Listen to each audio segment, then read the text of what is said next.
Yo, what's up guys? So in today's video we're gonna do another breakdown. I bet that he choked. I'm on a mission, I get it. There's nothing that you try to stop it. I'm pulling up, dumping like do. But before we even get started, this is pretty dope. Like I just got this new aperture like the little bulbs, and the way you could just tweak them. I mean, it's so simple. They're actually dope practical lights to have. I'll probably make a video on this, or you guys let me know. But we're going out of topic here. Let's break down this music video. It's Kwame Brown, All Eyes on You. So let's get straight to it.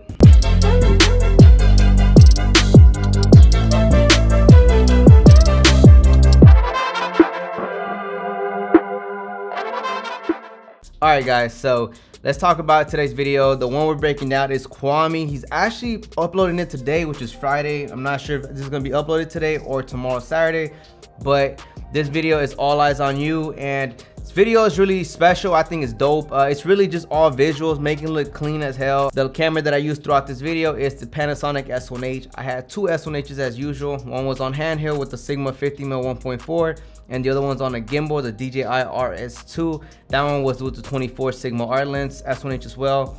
All shots that you guys are watching, I kept it at 640 native ISO. If I had to jump any higher, it was 1000. I didn't shoot at native 4000. It was just between 640 to 1000. And then in today's video, I just want to break down the lighting because I feel like that's the most crucial thing when it comes to a music video.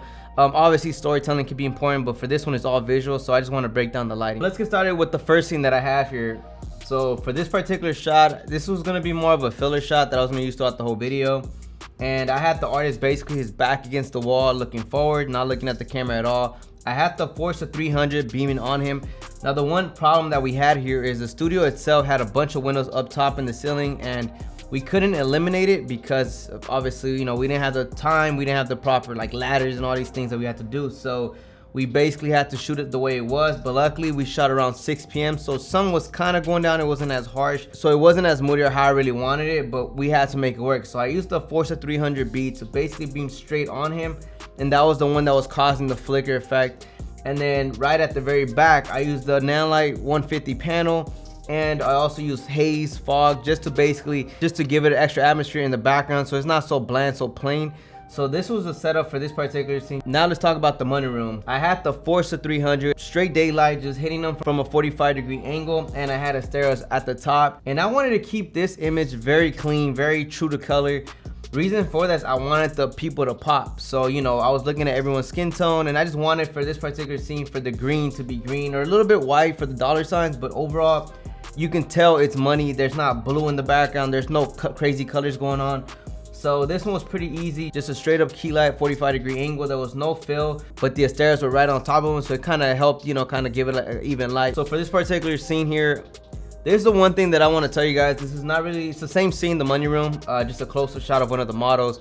And what I really want to get across the message with this scene is, we already talked about the lighting, but it's directing your talents. You could just get a wide shot, but for these type of tight shots, you need to direct people. If you want these particular shots in slow-mo, it's always good to understand the song before you show up, understand what kind of shots you want to go for throughout the video. Directing helps make the video much better, and this is one of the shots that I was going for. You know, the song's All Eyes on You, of course, so I just wanted to get a clean shot of her basically putting her glasses on, and it's just something that I feel like it was going to add to the video. Okay, so now this next scene here is the graffiti tunnel. Lighting that we ended up going with this is kind of like towards the end where things were rushing. We ended up doing the same thing, Nanlite Force of 300. That was like an overhead light, again, just to give the skin tones a pleasing look, keep the red on the graffiti wall popping. And then we had Asteras tools at the very top. We put magnets on them, and we just had them basically, there was an effect that basically it goes through each tube, and we just had them just going throughout this particular scene to cast the background, give it a blue color. And then the front, you know, just again, separation. Always try to change your colors, make them opposite, just to give it a pop. Generally like 90% of the time it's gonna look pretty good when you like separate your colors and stuff. So for this next part, as a matter of fact, let me just show you guys. So quick little tip, not really a lighting, it's more of like what you should listen to when you get the song before you're about to shoot. So let me go ahead and play the video real quick, and then we're gonna talk about it. Hands. Can't stand up. So when I heard the song and I heard those 3 beats dropping as you guys watched, I planned those shots out. I knew I wanted to do something where it just smoothly just flowed into the next scene. Something as little as that catches my attention. When you guys are listening to the song, listen to those beat drops, because they're really important for you when you're filming, to understand what you can possibly do to enhance that little part. Hands. Can't stand up. And the final scene that we have here is basically the two artists. This is like the main scene, the main stage. first thing is first, I knew I was gonna go crazy with lighting, so I decided let's wet the floor, let's wet it all, just because I want reflections. When you shoot lighting and the light hits the floor and it's wet, the reflection that it causes is just epic. So that's what we ended up doing for this particular scene. We ended up just wetting the whole floor. And we had a Nanlite Forza 60B with the projector. I had one of my friends, one of the PAs that I had, basically just move the light all around in the back, just keep moving it in and out. Right here for the freeze frame that I have, it hit the girl and she's exposed. The other girls in the background, they're kind of silhouette, but as it's moving, it's showcasing the girls in the back. The two artists in the front, we had a Nanlite Forza 300 in a 45-degree angle as always, and then on the other side, I think we did have a fill light, and it was a mixed panel 60. And those two were basically to control the lighting just on the two artists. We did put grids on both the Forza 300 and the panel 60 just so it doesn't spread everywhere and just focus on them. And the lens that I used for this shot was a Sigma 24 art lens with the DJI RS2. What I love about this gimbal, as a matter of fact, and this is, I got that because the Ronin S broke down on me, so I decided to get the RS2.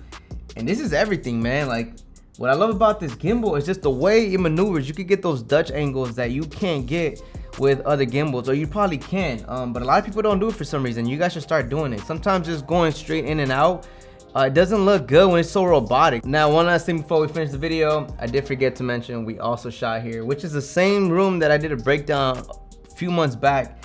It's the same trap room, and we had the girls twerking, we had the artists with them.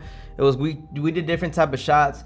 The lighting that we did was the same thing. We had a mixed panel in the back end, and then in the front we just had a Forza 300. And throughout the scene, as I was moving in and out, I had my boy on the Forza 300s just moving. So if I go all the way in onto the back model or into the artist, he was moving his light because the light had the grid. I wanted to be very controlled, and then as the gimbal was pushing back out, he moved the Nanlite Forza 300 towards the other model. So, and then the back artist with the girl went silhouette. That was just like a style that I like, and it just, again, it did so much. Little things like that just caused like a big attraction to the video. We did add haze as well just to create that atmosphere as usual, but I mean, that's pretty much for this video.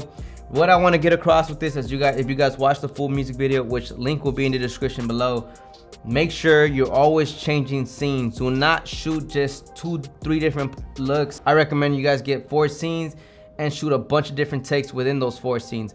Always remember, when you guys are shooting a video, do not display everything in the first minute, especially if it's 3 minutes long. You got to get more shots. Take that advice, because I see way too many people just shooting and I see everything in 20 seconds and I'm over it. You always got to just change things up, and that is what I did in this video, and that's what I do with a lot of videos. So hopefully you guys like this. If you guys have any questions, leave it in the comments below. This is freestyle. I don't write any notes, so I'm pretty sure I left out a lot of key things. Watch the video and then come back and then let me know what you guys think. And also, you know, let them know that I sent you guys over there. But appreciate you guys, and hopefully this video can help you guys. That's really why I'm making these, because I know a lot of you guys are always asking questions as far as lighting. So that's really what it is. So anyways, I'll catch you guys on the next one. Peace out, guys.